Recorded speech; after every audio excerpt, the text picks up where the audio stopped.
Bismillahirrahmanirrahim.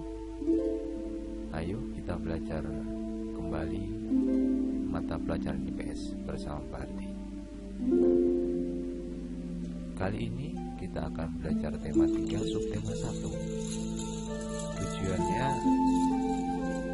siswa dapat mengidentifikasi sumber daya alam dan manfaatnya untuk kesejahteraan masyarakat dari tingkat kota, kabupaten, sampai tingkat provinsi. Yang kedua, dapat menyajikan hasil identifikasi sumber daya alam dan manfaatnya untuk kesejahteraan masyarakat dari tingkat kota, kabupaten, sampai tingkat provinsi. Anak-anakku sekalian, penampakan alam dan pemanfaatannya, mulai dari dataran tinggi, dataran rendah, sampai pantai. Dataran tinggi adalah permukaan bumi berupa daratan yang luas dan berada pada ketinggian 200 meter sampai 600 meter di atas permukaan air laut. Dataran tinggi ini dimanfaatkan untuk perkebunan teh, kopi, ginang, peternakan sapi perah, tempat wisata karena udara yang sejuk dengan keindahan alam yang tinggi. Penduduk di dataran tinggi bermata pencarian sebagai petani dan peternak. Yang kedua, dataran rendah,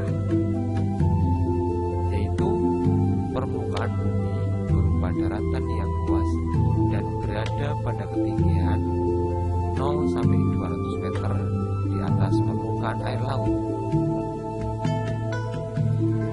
Dataran rendah dimanfaatkan untuk berbagai macam bidang, di antaranya pertanian, perkebunan, peternakan, perumahan, dan industri.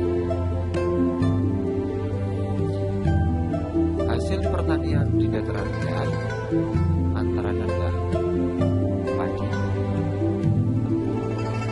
karet, dan kelapa sawit. Sedangkan hasil peternakan antara adalah ayam, itik, kambing, sapi, ikan air tawar. Di dataran rendah, penduduknya bermata pencarian penduduknya sangat beragam. Contohnya ada yang sebagai petani, peternak, dan pegawai perusahaan. Dan yang ketiga adalah pantai. Pantai, daratan yang berbatasan langsung dengan laut. Daerah pantai umumnya landai dan berpasir. Namun, ada pula yang bertebing dan curam. Pantai biasanya dimanfaatkan untuk budidaya ikan laut, perkebunan kelapa, pertanian garam, pelabuhan, pasar ikan, tempat wisata. Penduduk di daerah pantai bermata pencarian sebagai nelayan, peternak ikan, petani, petani kelapa, petani garam, dan menjaga pantai. Sumber daya alam dari mulai dataran tinggi sampai dataran rendah dimanfaatkan untuk meningkatkan kesejahteraan masyarakat.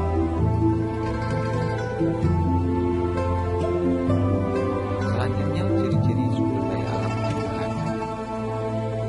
Tanaman merupakan sumber daya alam yang dapat tumbuh dengan baik sesuai dengan lingkungannya. Contohnya padi. Tanaman padi umumnya tumbuh di daerah beriklim tropis atau panas, baik di dataran tinggi maupun di dataran rendah. Padi memerlukan tanah yang mengandung humus dengan perairan yang cukup, terutama ketika di awal tanam. Membutuhkan cahaya matahari yang cukup, maka biasanya ditanam di daerah dataran yang luas dan datar. Namun juga bisa ditanam di tanah yang miring atau lereng perbukitan, yaitu sawah yang bertingkat-tingkat yang berada di daerah lereng-lereng pegunungan yang sering disebut samudera. Ciri sumber daya alam tumbuhan yang lainnya diantaranya adalah teh. Teh umumnya tumbuh di dataran tinggi dan beriklim tropis dan juga bisa subtropis dengan curah hujan yang tinggi. Tanah yang cocok adalah tanah yang mengandung humus. Namun berbeda dengan padi, tanaman teh tidak memerlukan banyak air saat masa awal tanam. Semakin tinggi tempat menanam teh, semakin tinggi pula kualitas teh yang dihasilkan. Selanjutnya, pelestarian sumber daya alam hewan. Kita ambil contoh adalah burung cendrawasih. Burung cendrawasih merupakan hewan khas Indonesia yang hidup di kawasan hutan tropis Papua, termasuk kelompok hewan endemik, yaitu hewan yang hidup di daerah tertentu, khususnya di Papua, termasuk marga paradise atau burung surga karena keindahan bulunya.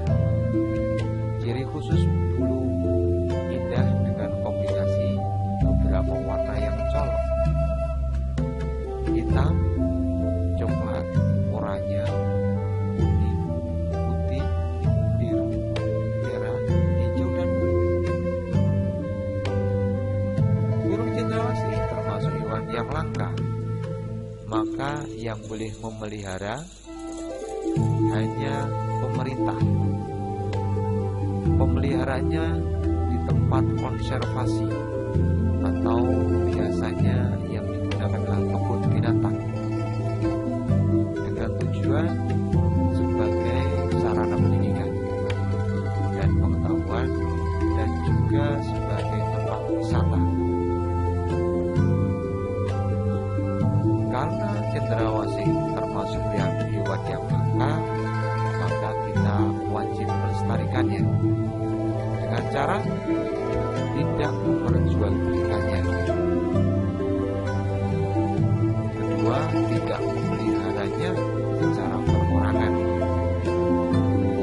Dan yang ketiga, tidak merusak habitatnya yang asli, bukan di Papua.